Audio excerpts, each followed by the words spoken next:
On va commencer avec une introduction.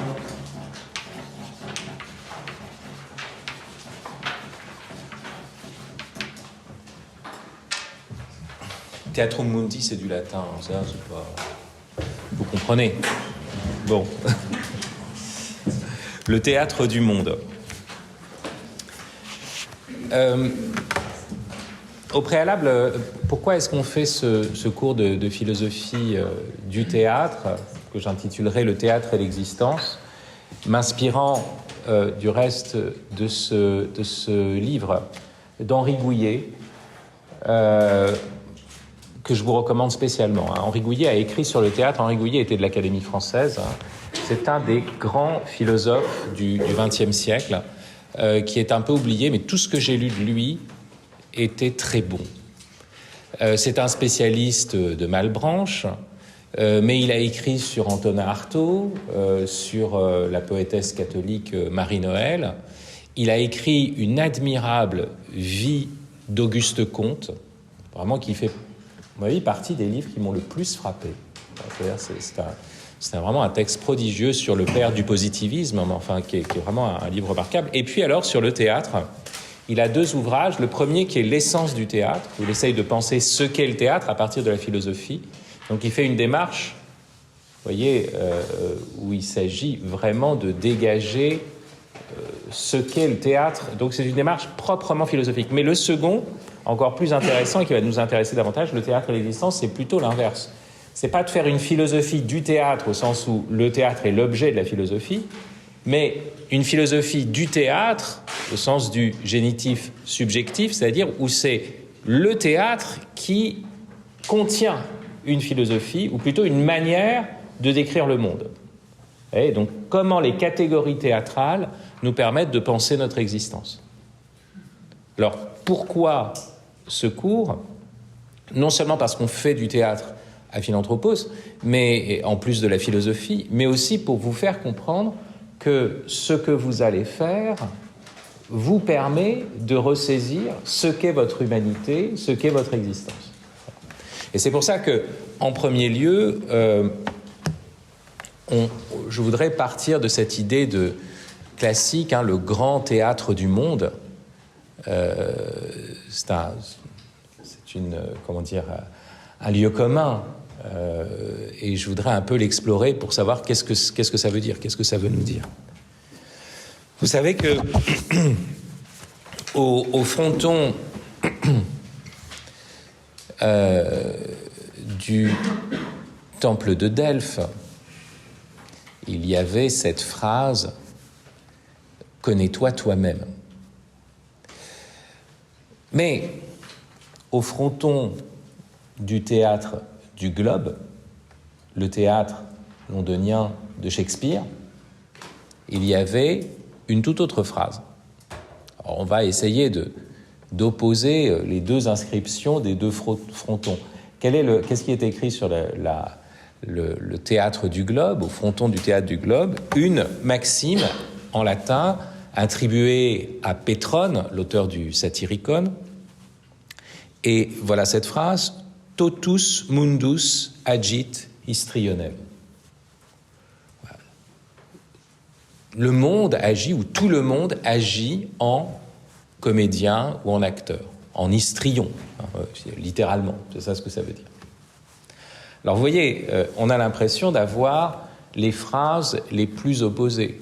D'un côté, connais-toi toi-même, le projet philosophique comme tel, et de l'autre, chacun joue un rôle. Donc, le sous-entendu, c'est quoi? C'est que personne n'est jamais soi-même. Si nous sommes sur un grand théâtre, si chacun joue un rôle, personne n'est jamais soi-même.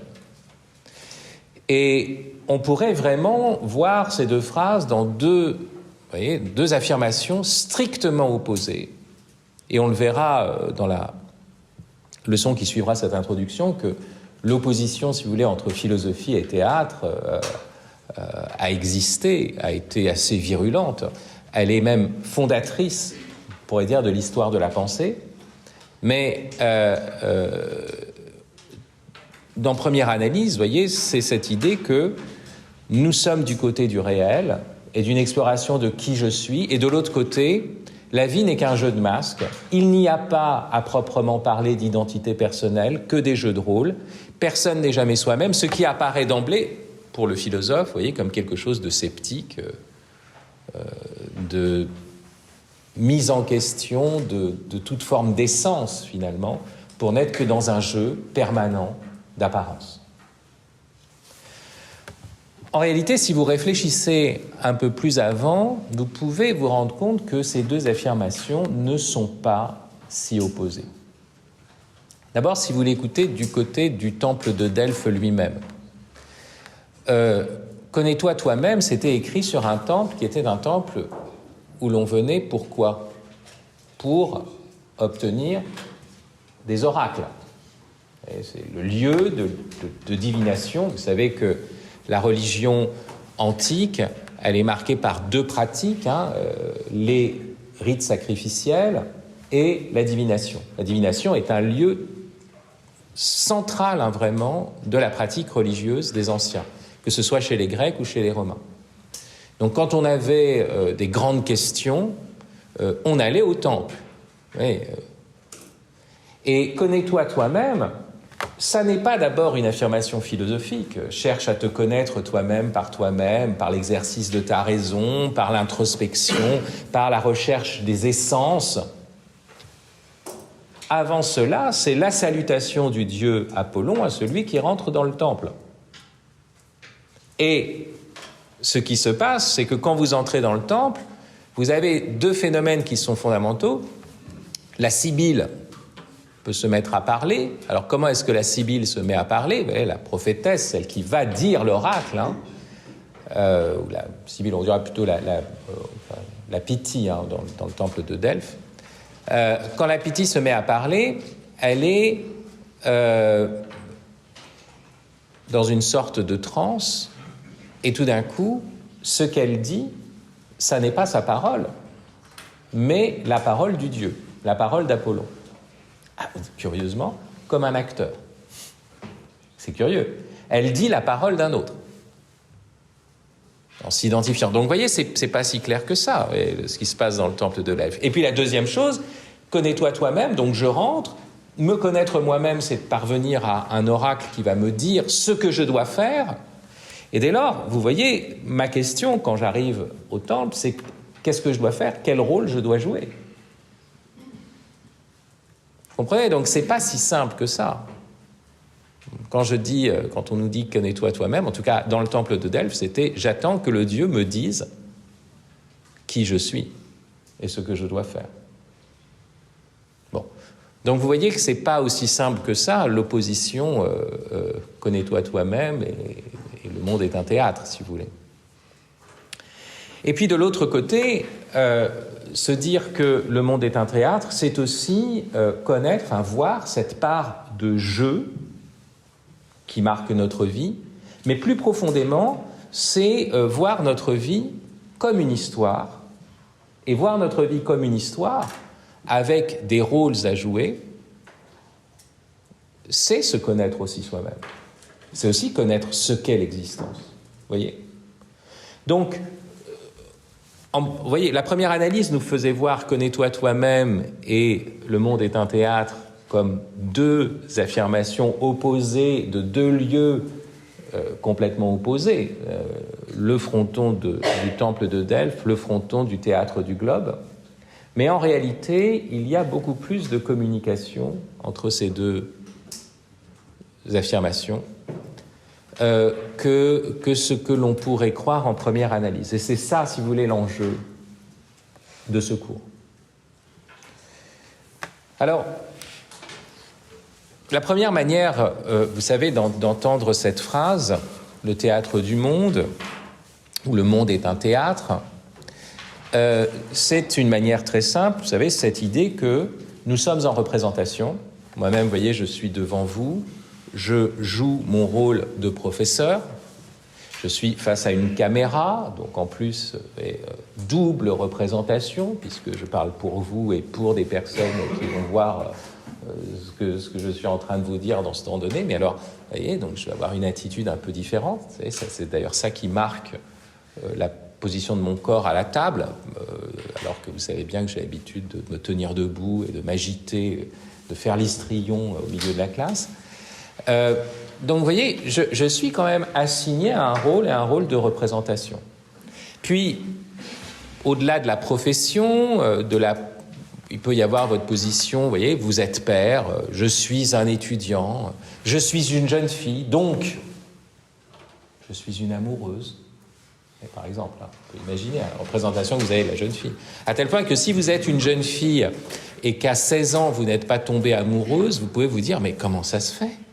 Enfin, peut-être je ne suis pas normale. Parce que vous voyez, il y a des rôles assignés, il y a un personnage de la jeune fille, et finalement, nous devons aussi assumer ces personnages-là. Bref, la première analyse, bien sûr, c'est de soutenir que nous sommes toujours en représentation sociale et qu'il y a toujours des rôles sociaux que nous jouons.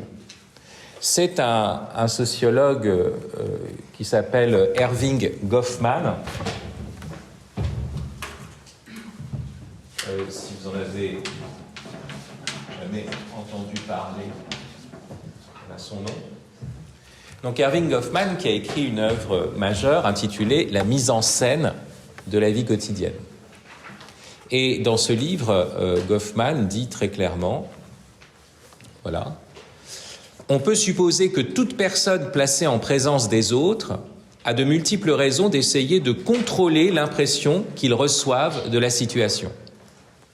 Et contrôler l'impression que vont avoir les autres de moi-même. Donc je suis en représentation, en présentation en tout cas de moi-même, toujours, devant d'autres, dans une situation donnée. Alors, on trouve des termes représentation, situation, qui sont des termes liés au théâtre. On s'intéresse ici à certaines des techniques couramment employées pour produire ces impressions, il explique le projet de son livre, et à certaines des circonstances le plus souvent associées à l'emploi de ces techniques.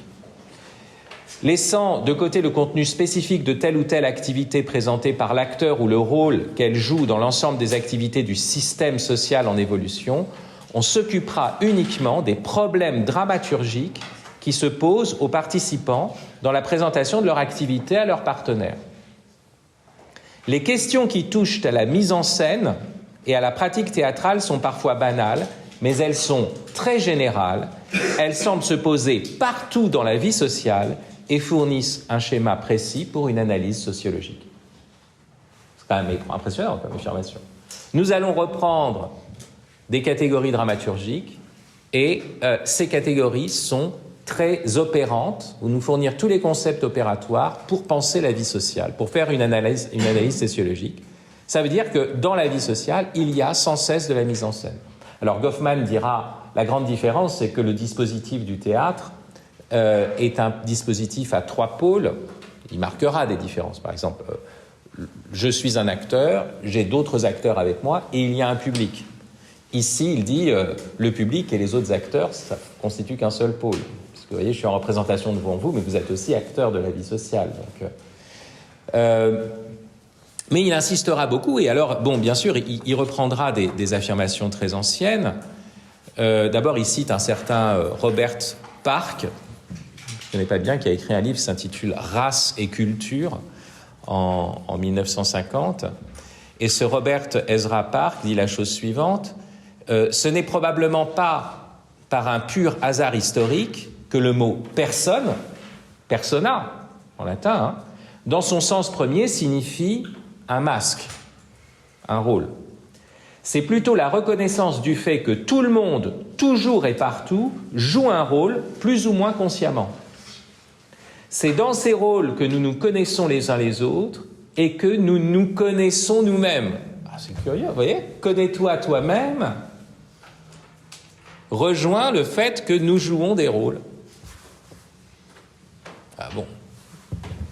Et commentant ce passage, Goffman va dire la chose suivante. On peut trouver une illustration de ce mouvement dans la vie sociale de Shetland. Alors, ce qui est curieux, c'est un spécialiste, il va étudier ce qui se fait sur l'île de Shetland. Donc vous voyez, il va appliquer cette catégorie dans une ville qui a plutôt, sur une île où il y a plutôt des paysans, où il y a plutôt, mais il va montrer que ça joue aussi. C'est pas simplement une histoire de vie mondaine. Même le paysan joue au paysan. Il a vu d'autres paysans. Bon. Alors le néo-rural, lui, il joue encore plus aux paysans. Aujourd'hui, là, ceux qui font des éco-hameaux, ça, ils savent très très bien jouer aux paysans, encore mieux que les vrais paysans. Bon, mais... Alors, voilà ce qu'il dit. Durant les 4 ou 5 dernières années, je donne un exemple, un couple marié d'origine paysanne avait dirigé l'hôtel touristique de l'île dont il était propriétaire. Dès le début, ces personnes s'étaient imposées de faire abstraction de leur propre conception de l'existence, enfin, qu'ils étaient paysans, quoi, d'origine paysanne, pour offrir à la clientèle bourgeoise de l'hôtel toute la gamme des services et des commodités qu'elle pouvait attendre. Mais petit à petit, les directeurs en vinrent à considérer leur mise en scène avec moins de cynisme et se montrèrent de plus en plus conquis par la personnalité que leurs clients leur prêtaient. Vous voyez, vous jouez à l'hôtelier qui accueille des bourgeois, donc qui a la culture bourgeoise, etc., mais vous vous prenez au jeu et vous devenez vous-même, vous voyez, ce bourgeois que vous étiez en train de jouer. Autre exemple, il nous est fourni par la jeune recrue, donc l'exemple militaire, ça c'est classique, qui commence par se plier à la discipline militaire pour éviter les punitions physiques et qui finit par respecter le règlement pour faire honneur à son régiment et gagner l'estime de ses officiers et de ses camarades. Commencez par vous plier à une fonction qui vous est assignée, mais petit à petit, vous vous prenez au jeu et ça devient votre vie. C'est affirmation très classique. Alors ça peut jouer dans tous les sens. On peut même tout d'un coup se dire « Ah, jusqu'ici, on ne m'a fait que jouer un rôle, voilà ce que je suis. » Vous voyez, ça peut se jouer dans l'autre sens. Mais vous comprenez que cet écart et le fait que la société nous fait jouer des rôles de toute façon, mais ça ne veut pas dire que nous préexistons au rôle qu'elle nous fait jouer. On ne sait pas ça, vous voyez, ça serait une affirmation un peu massive. Peut-être qu'en fait, nous trouvons notre identité à travers une diversité de rôles qui nous sont proposés et dans notre oscillation, dans la faille qu'il y a entre ces différents rôles, nous nous constituons nous-mêmes. Et c'est une vraie question. Vous savez, les exemples pris par Jean-Paul Sartre dans L'être et le néant sur le garçon de café. Le garçon de café qui, surtout le garçon de café parisien, vous savez, qui joue au garçon de café. Il y a une figure du garçon de café parisien, classique, celui qui est un peu gouailleur, un peu dédaigneux du client. Vous avez vraiment l'impression, quand vous arrivez dans le café à Paris, que vous le faites chier. Il arrive, il nettoie votre table, avec un petit peu de... Ouais, alors, qu'est-ce qu'il prendra et truc... Et vous voyez bien que dès qu'on vous mettez le petit gilet, qu'on vous met le torchon sur le bout du bras et puis le plateau à côté, tout d'un coup, vous allez commencer à vous mettre dans le rôle, quoi. Et c'est ce que Sartre appelle, il explique pour montrer des formes de réification, de chosification de soi, de mauvaise foi, c'est-à-dire le fait qu'on est un être libre, on s'invente par notre liberté, mais on fait comme si on était une chose, comme si on avait une définition. Oui, mais c'est pas de la mauvaise foi. On pourrait l'analyser justement par le fait que nous ne cessons de jouer des rôles et que si nous ne jouions pas de rôle, notre existence est tellement indéterminée finalement, enfin, il y a tellement de possibilités, vous voyez, qu'on sentirait une forme d'inconsistance. Donc c'est comme ça que c'est présenté. Nous sommes des êtres sociaux, la société détermine des rôles, et c'est pour ça que le monde est un théâtre. Si on remonte un peu en arrière, on peut aller un peu plus loin et revenir d'ailleurs à la pièce de Shakespeare où la parole « le monde entier est un théâtre »,« all the world is a stage » apparaît.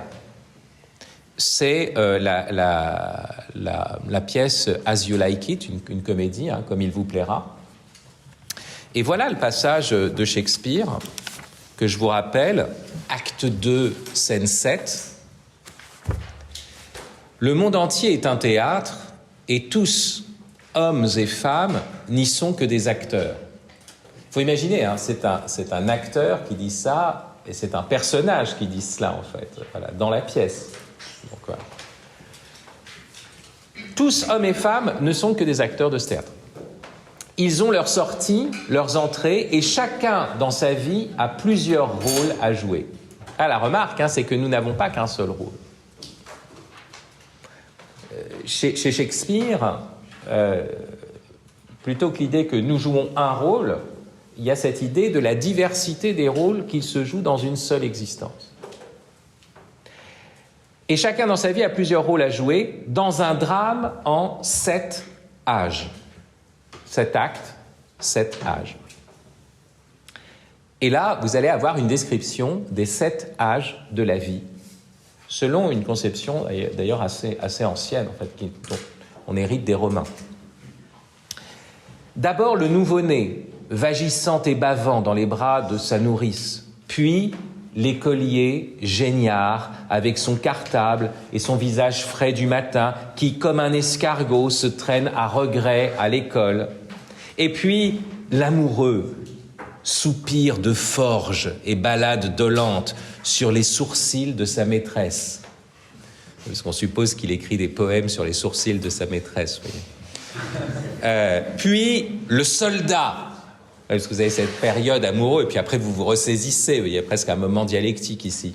Le soldat, plein de jurons étranges, poilu comme la panthère, jaloux de son honneur, violent et prompt à la querelle, recherchant la bulle d'air de la gloire. La phrase extraordinaire, hein, la bulle d'air de la gloire. Dans la gueule même, recherchant la bulle d'air de la gloire, dans la gueule même du canon. Puis, le juge de paix, beau ventre rond. Ouais, ça, c'est moi déjà. Le juge de paix, beau ventre rond, doublé de chapon fin, œil sévère et barbe bien taillée, plein d'augustes dictons, d'exemples rebattus, et c'est ainsi qu'il joue son rôle. Le 6e âge tourne au pantalon décharné, en pantoufles, lunettes sur le nez, bourse au côté.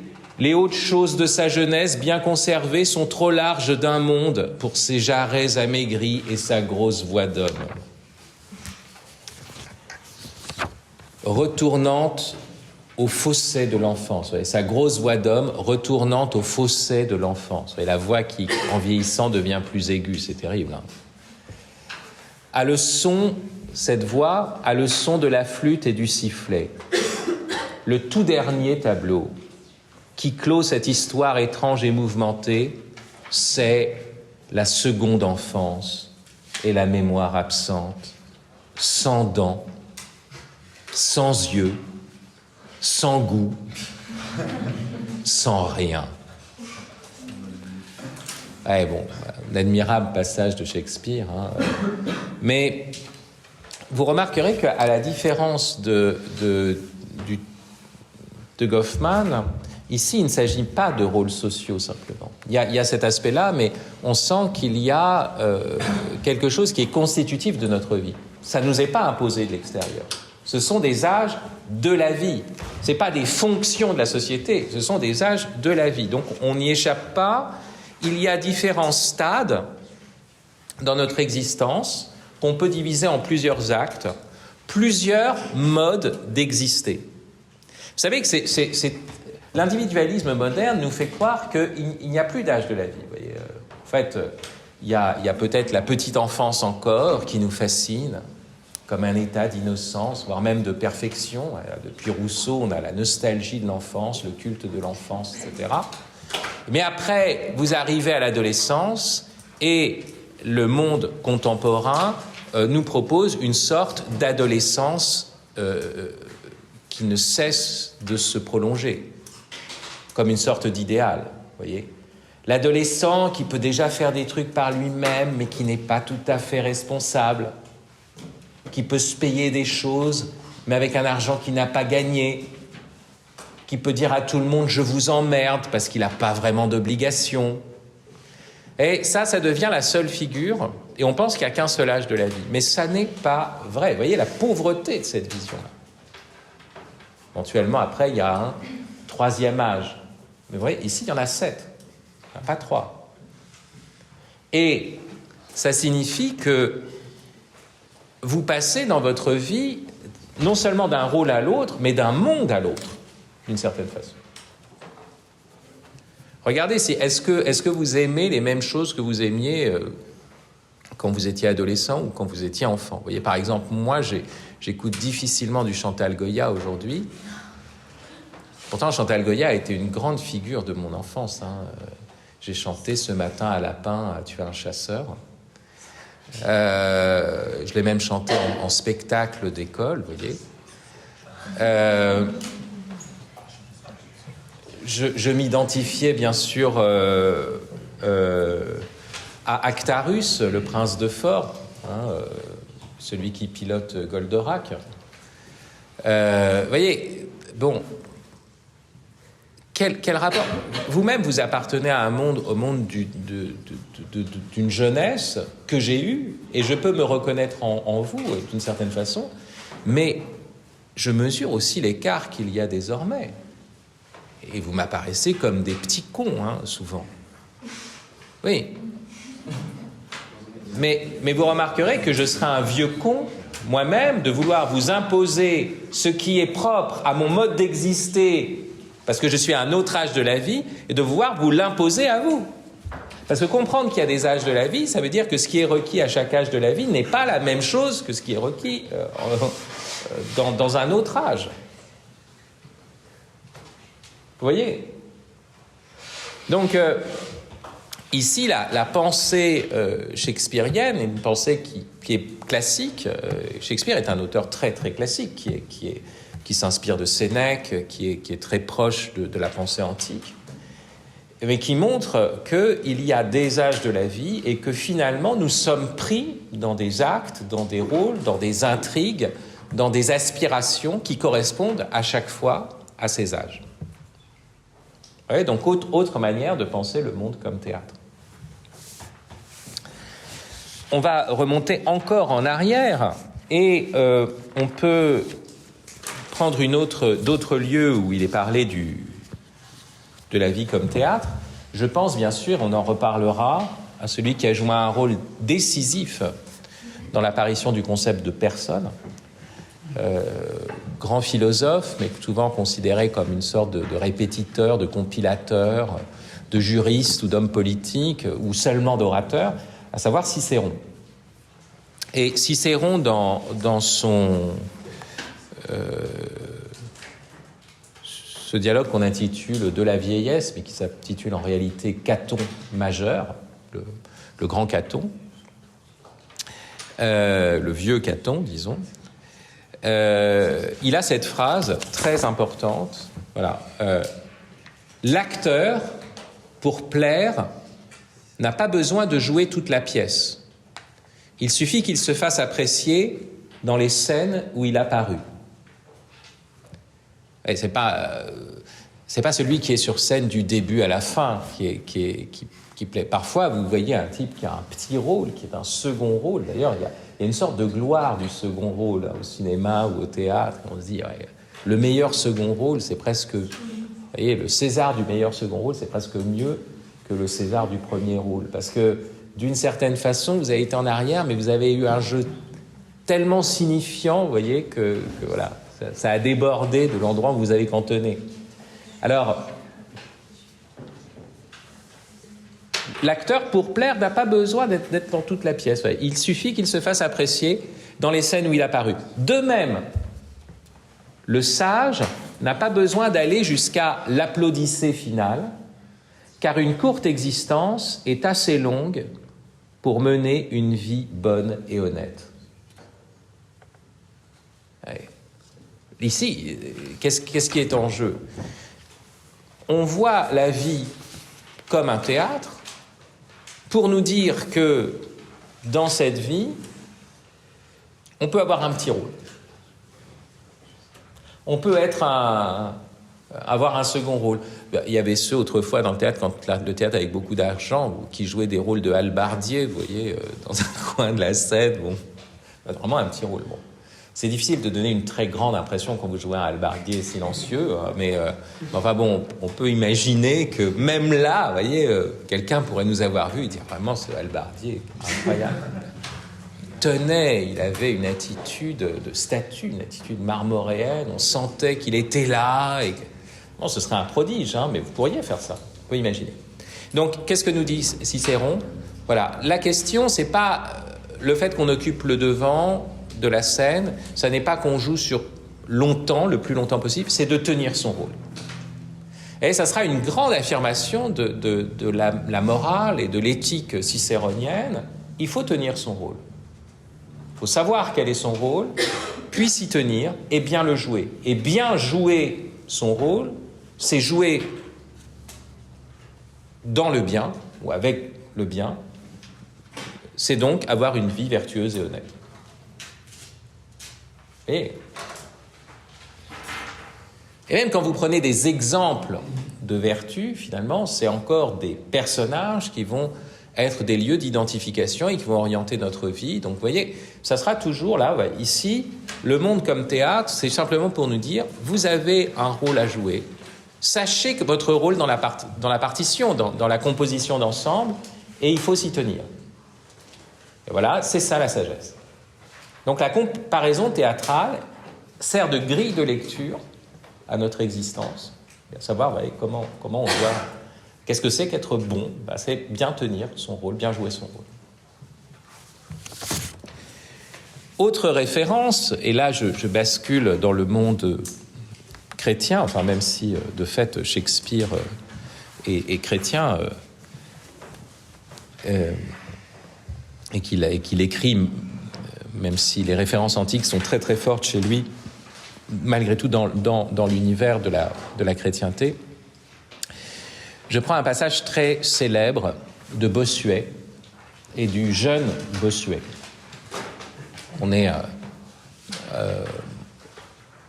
au XVIIe siècle et on a quelque chose de typique de l'art oratoire de Bossuet, considéré par Paul Valéry comme le plus grand écrivain, au-dessus de quel il n'en est pas d'autre. Vous savez qu'autrefois, on apprenait vraiment la langue française dans les oraisons funèbres de Bossuet.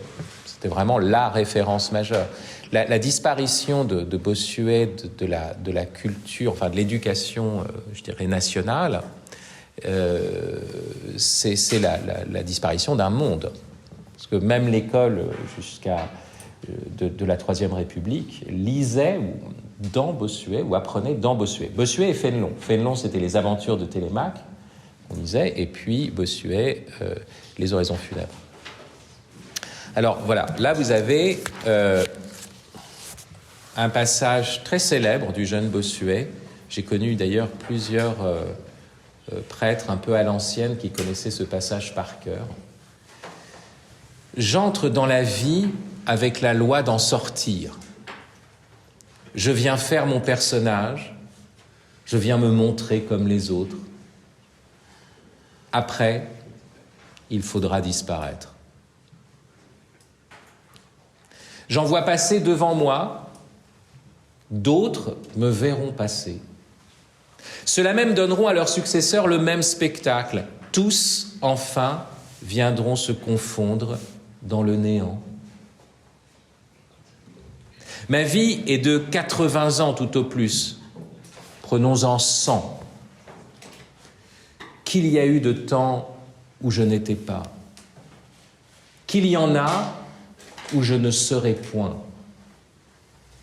Et que j'occupe peu de place dans ce grand abîme des ans. Je ne suis à rien. Ce petit intervalle n'est pas capable de me distinguer du néant où il faut que j'aille. Je ne suis venu que pour faire nombre. C'est terrible cette phrase. Je ne suis venu que pour faire nombre. Encore n'avait-on que faire de moi. Et la comédie ne serait pas bien... Pardon, la grande phrase, je massacre, c'est très bien. Et la comédie ne se serait pas moins bien jouée quand je serais demeuré derrière le théâtre. terrible. Vanité des vanités. On est dans le registre de l'art oratoire du grand siècle, où on commence toujours par manifester la vanité de toute chose.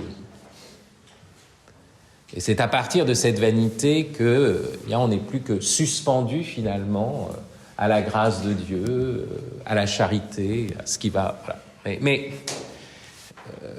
ce qui est intéressant ici, d'ailleurs vous remarquerez, c'est que ça repose sur un paradoxe. Il y a donc une lecture du théâtre, le monde est une scène.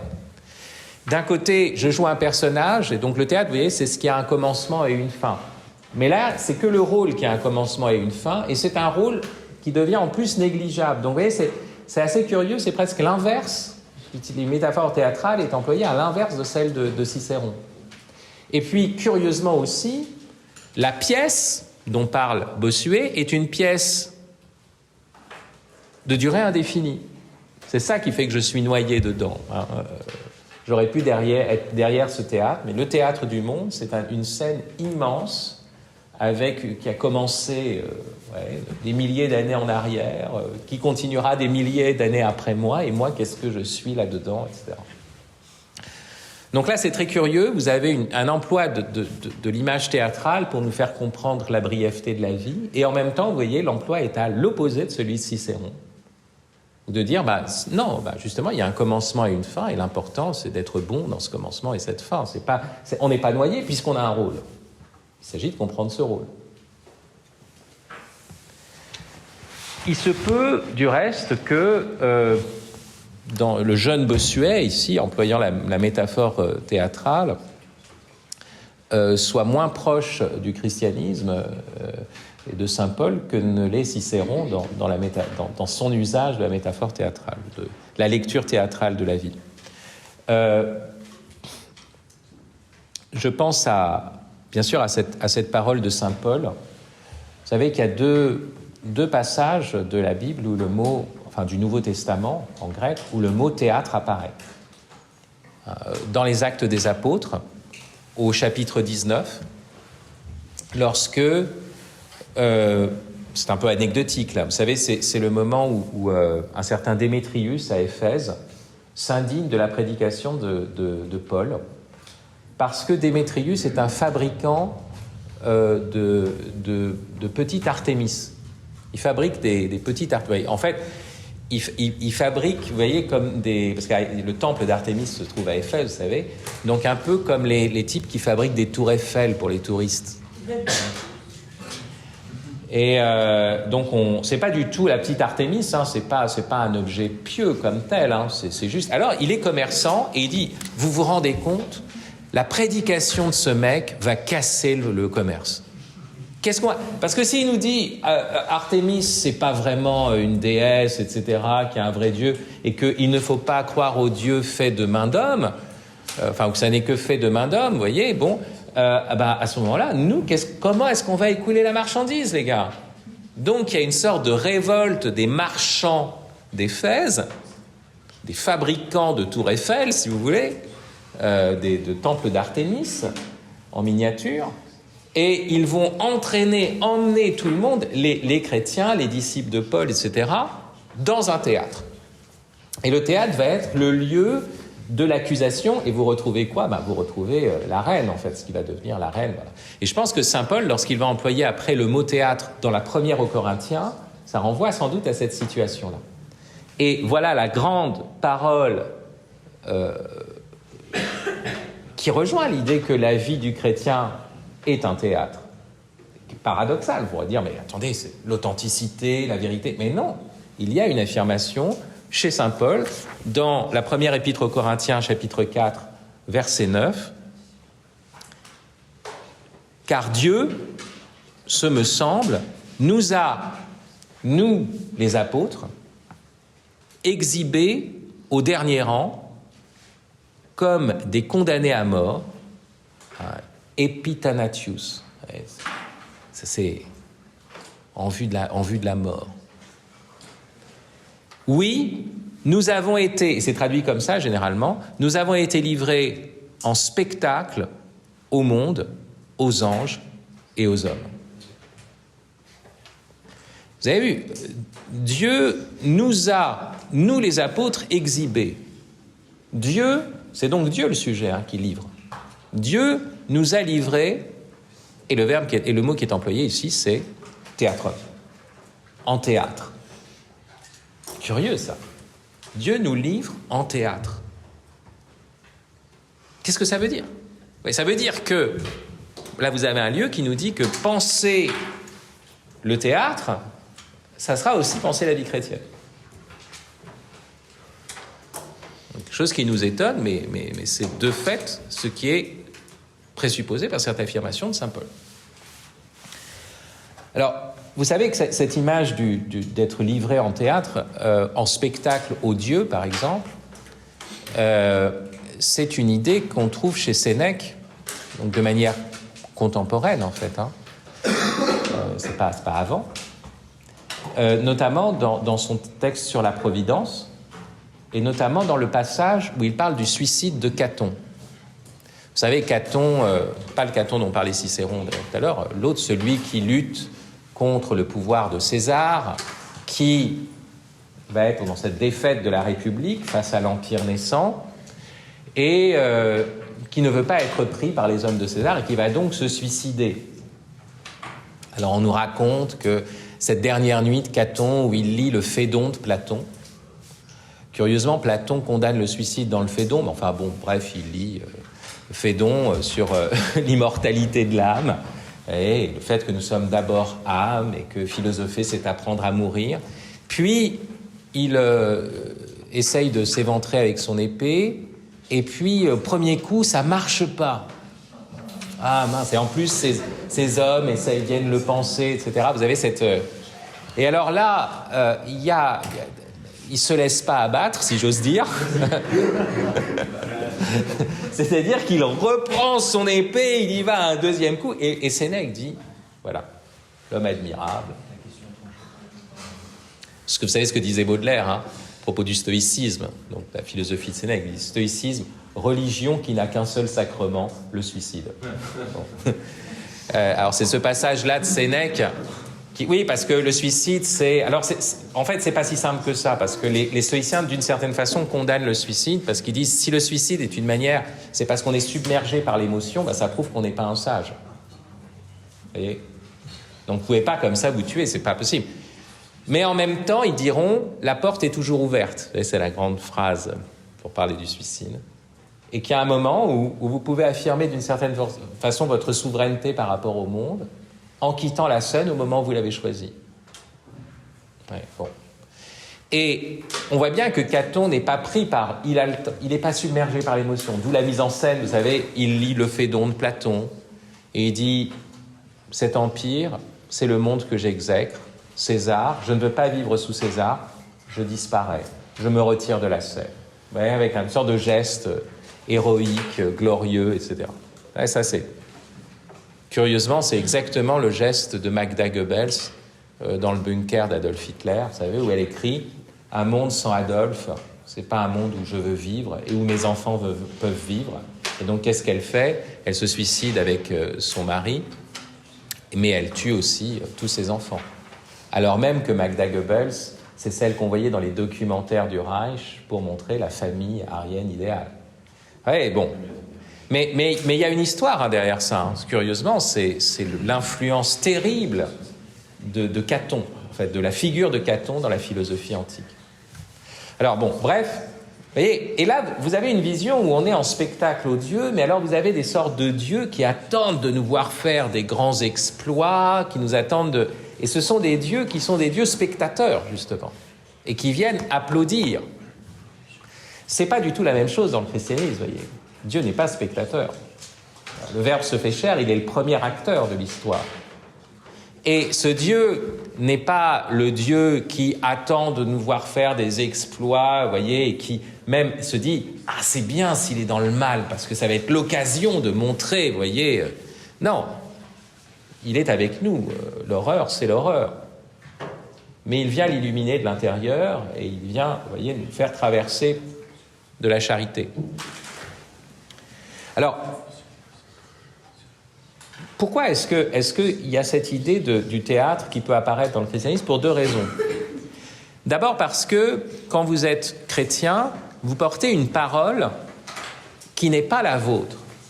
Vous rendez témoignage au Verbe fait chair. Donc vous voyez, rendre témoignage et dire son texte, d'une certaine façon, est quelque chose qui est vraiment proche. Une analogie avec l'acteur. Je rends témoignage. Je parle, mais ma parole, c'est la parole de Dieu. Donc je ne suis que, vous voyez, que le dépositaire, l'intendant d'une parole, d'un mystère qui est plus grand que moi.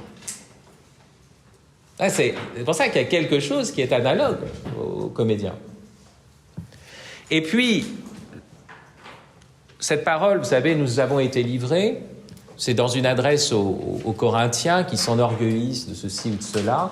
Et juste avant, vous savez, vous avez la célèbre phrase de saint Paul, « Qu'as-tu que tu n'aies reçu ?»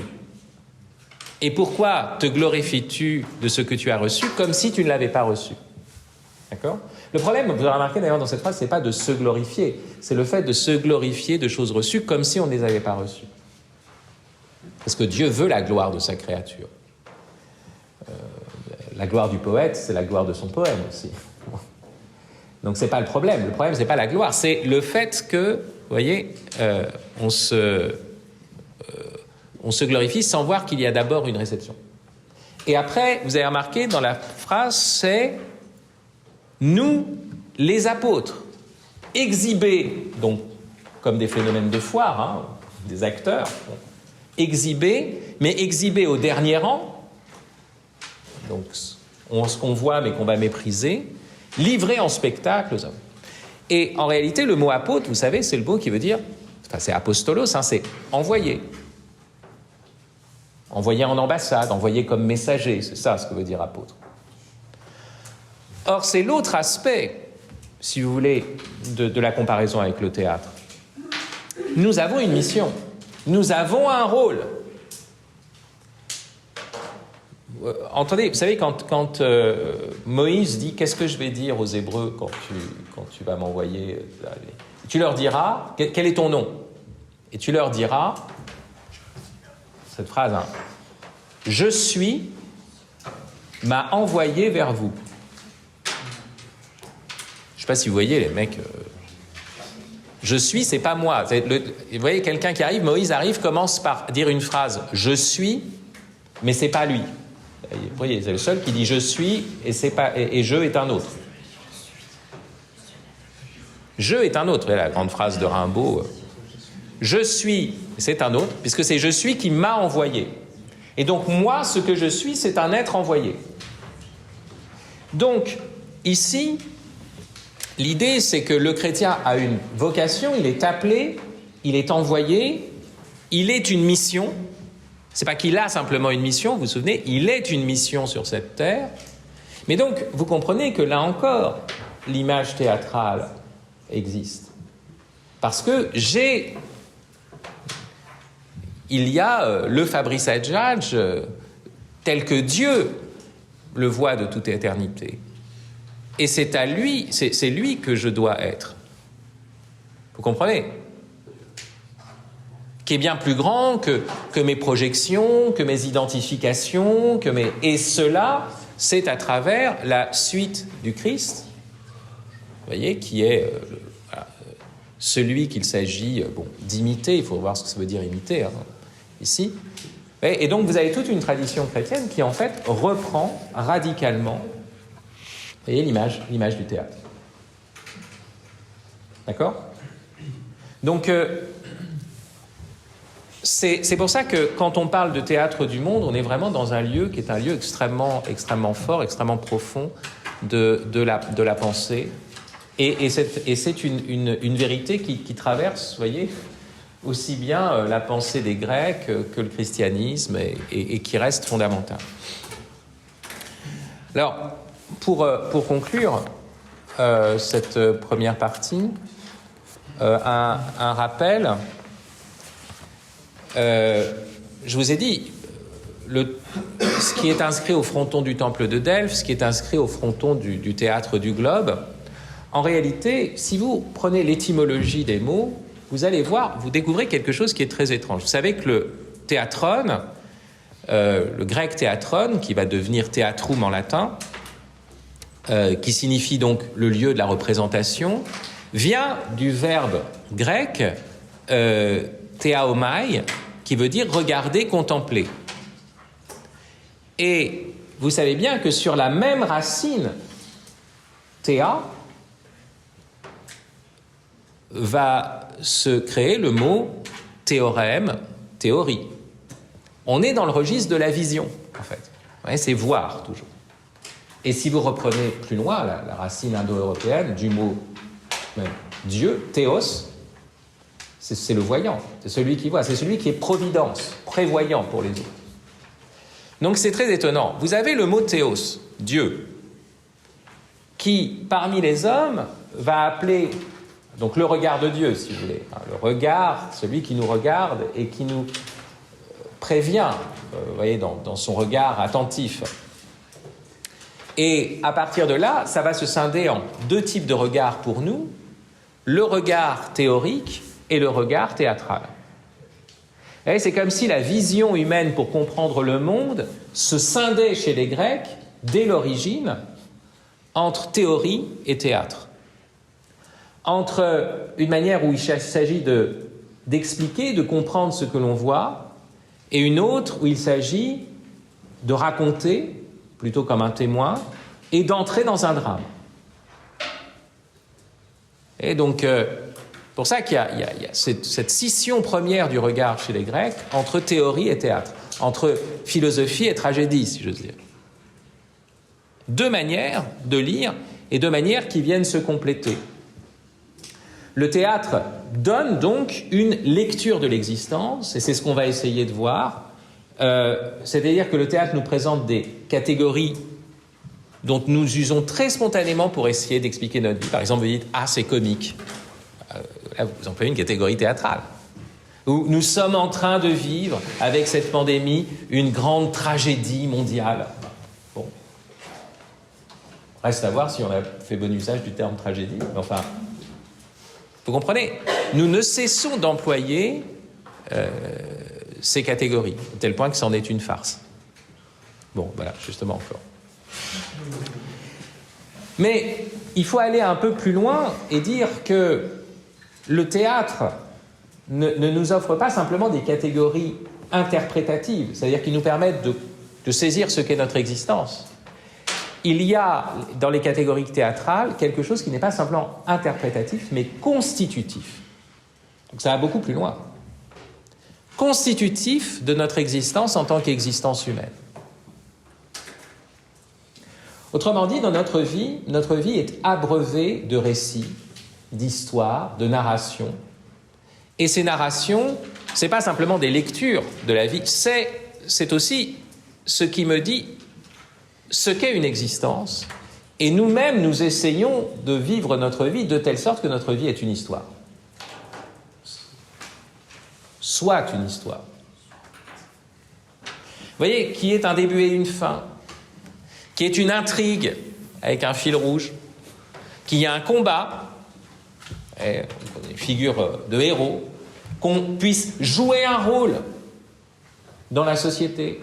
Vous voyez, tout cela vient marquer, constitue vraiment la ressaisie humaine de notre vie.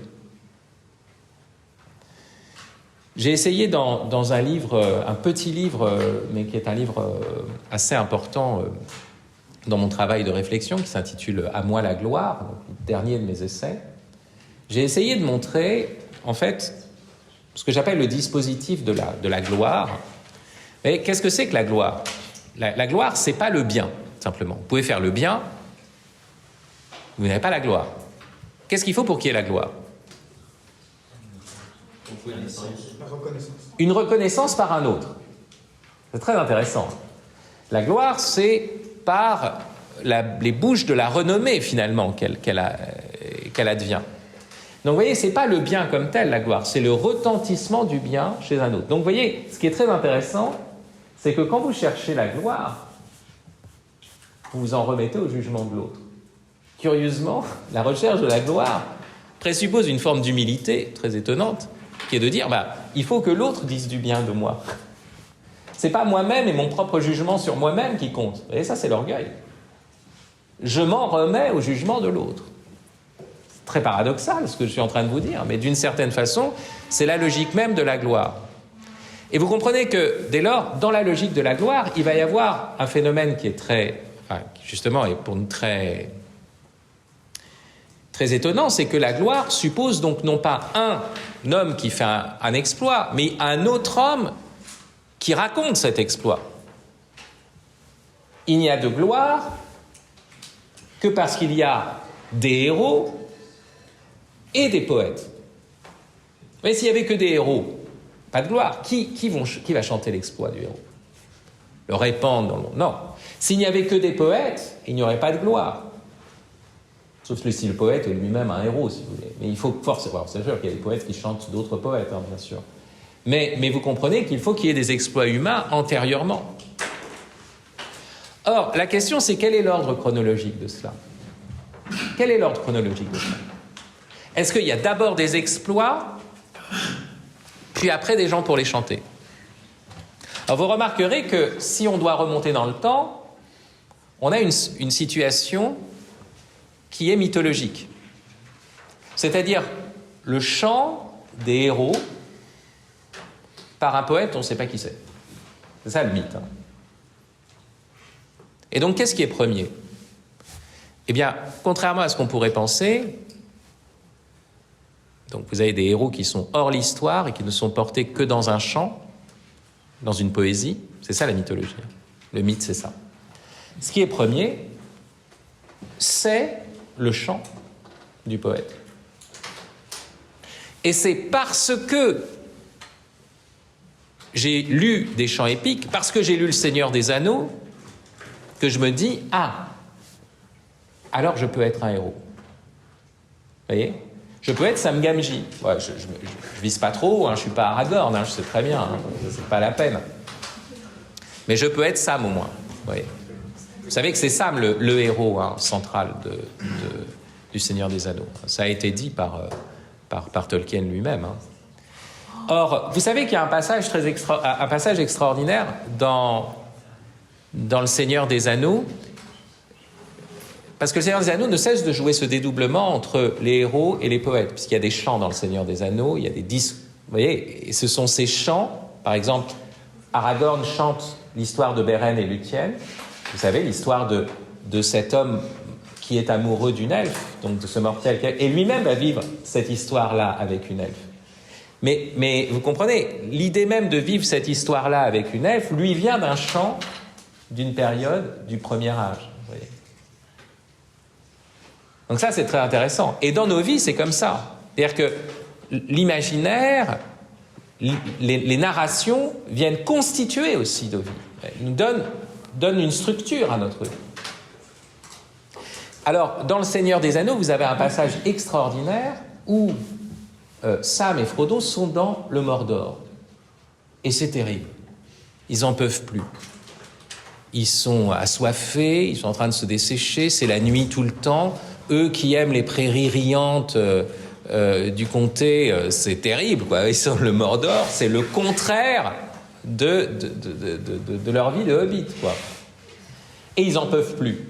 Et à ce moment-là, Sam dit, est-ce que tu crois qu'il y aura un livre qui racontera l'histoire de l'anneau et de Frodo et de son serviteur Sam Et alors, ils ont un discours, et il dit, mais bien sûr.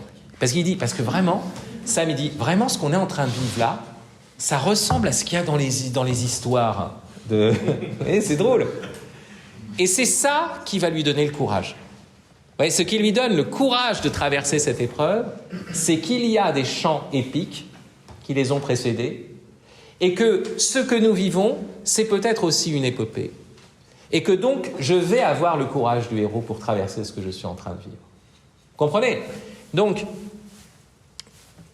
nous avons besoin de fiction, nous avons besoin des chants des poètes, et à la mesure de nos chants, finalement, nous vivons notre vie. Si vous avez dans votre vie encore des chants épiques, des chants où il y a des héros, vous aurez tendance à devenir un héros.